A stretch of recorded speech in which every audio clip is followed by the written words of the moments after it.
जिस स्ट्रक्चर पर आप पीला पंजा यानी बुलडोजर चलते हुए देख रहे हैं वो बनारस का है। इस तस्वीर पर सपा के मुखिया अखिलेश यादव ने तंज कसा कि लोगों के आशियाने को तो योगी सरकार निशाना बनाती थी, अब धरोहरों को भी नहीं छोड़ रही है। इस बीच सुप्रीम कोर्ट में बुलडोजर एक्शन पर सुनवाई हुई थी। यहाँ बता दें कि बुलडोजर एक्शन पर सुनवाई सिर्फ यूपी तक सीमित नहीं थी, बल्कि दूसरे राज्य भी शामिल थे।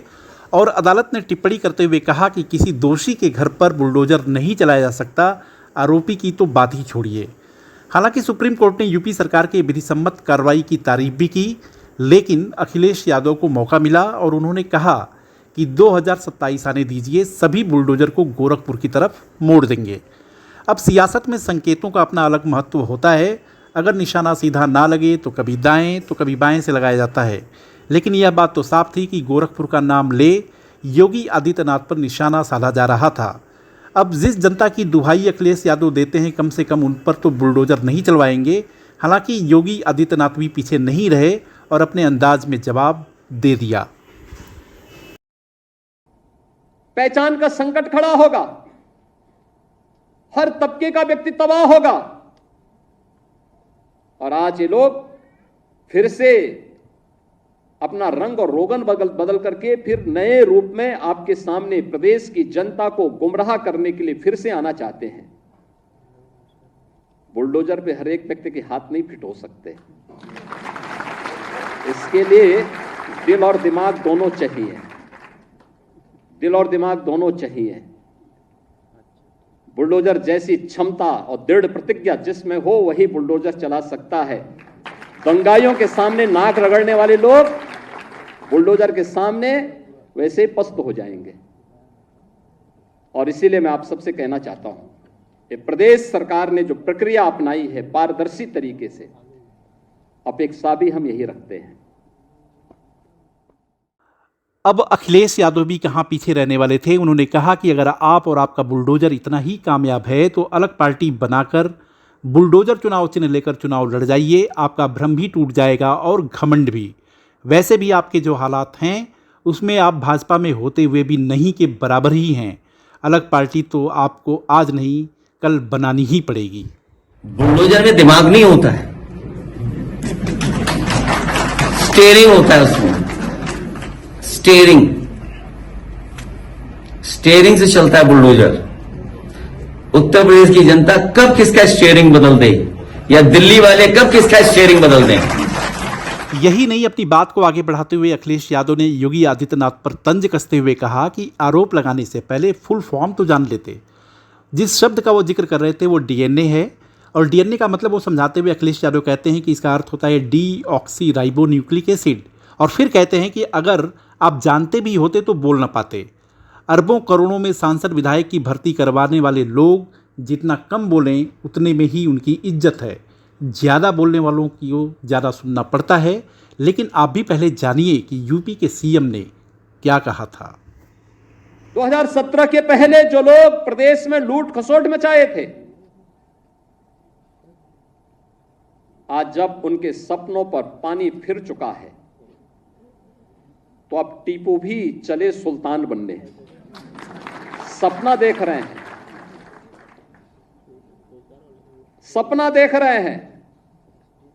आपने देखा होगा ना, आज से 8-10 वर्ष पहले एक धारावाहिक आया था, मुंगेरी लाल के हसीन सपने।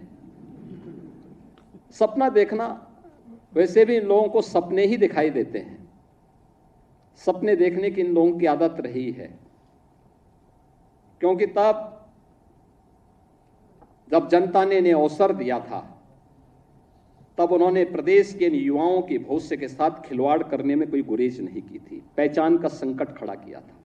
योगी आदित्यनाथ के तीखे बोल के बीच अखिलेश यादव ने स्वामी विवेकानंद का जिक्र कर दिया। स्वामी विवेकानंद जी ने कहा, जहां हमारे लोग स्वस्थ होंगे और उन्हें शिक्षित किया जाएगा तब हमारा समाज आगे बढ़ेगा। जो हम फिजिकली फिट होंगे, फिजिकली स्ट्रेंथन करेंगे, अगर हम फिजिकली भी स्ट्रांग हों तो हम मेंटली भी स्ट्रांग होंगे। हम समाजवादी लोग भरोसा दिलाते हैं कि उत्तर प्रदेश की आने वाली पीढ़ी को मेंटली स्ट्रांग करेंगे और शिक्षा से भी उनको और मजबूत और अच्छा बनाने का काम करेंगे। कई महापुरुष ये कह चुके हैं कि एक ही हथियार है जो समाज और देश को बदल सकता है, वो है शिक्षा। जिस समय हमारे समाज शिक्षित होगा, सही और गलत का हम फैसला कर पाएंगे, अच्छा क्या है बुरा क्या है।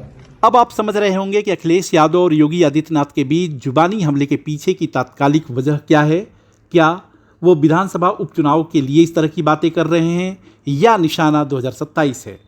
इन सब के बीच सवाल यह है कि अखिलेश यादव ने जिस अंदाज में सभी बुलडोजर के मुंह को गोरखपुर मोड़ने की बात कही थी, उसका मतलब क्या है। क्या लोकसभा में 37 सीट जीतने के बाद उनका उत्साह बढ़ गया है या वो अति आत्मविश्वास के शिकार हो चुके हैं या उन्हें इस बात का एहसास है कि उपचुनाव के नतीजे कैसे रहने वाले हैं। यूपी की जिन 10 सीटों पर चुनाव होने जा रहा है, उन सीटों के नतीजे बीजेपी और सपा के बीच 50-50 का है। अगर इसमें 19-20 होता है तो दोनों पक्षों को कहने के लिए बहुत कुछ होगा। अगर सपा 5 से अधिक सीट जीतती है तो कम से कम उसे कहने का मौका होगा कि आरक्षण चोरों की हार हुई है और आसानी से इस मोमेंटम को वो 2027 तक बनाए रख सकते हैं।